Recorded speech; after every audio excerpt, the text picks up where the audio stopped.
which is unnecessary because you are an independent body.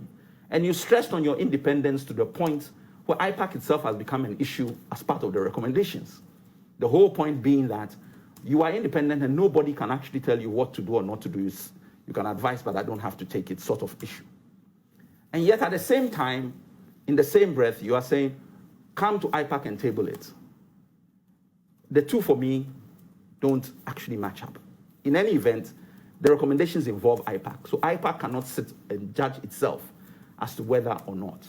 There's also another aspect. Actually, IPAC is run by and put together and convened by the EC. IPAC does not have a secretariat.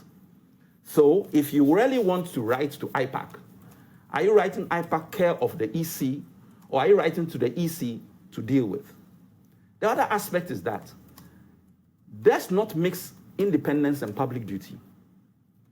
You are independent, but anybody in Ghana can write to the EC and say, we want recommendations, the way you are running this aspect, please look at it and decide whether it should change or not change.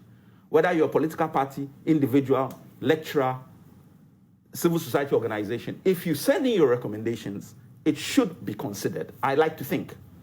It doesn't affect your independence.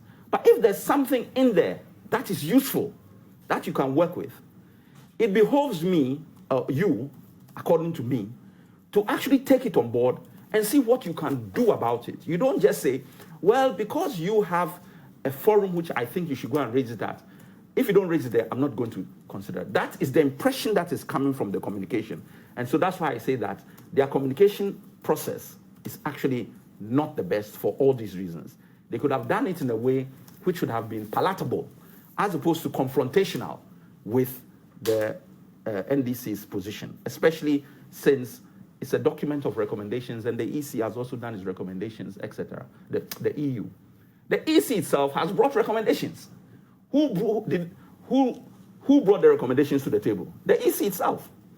So anytime they sit and see something that is worthwhile, they should take it and bring it to the table.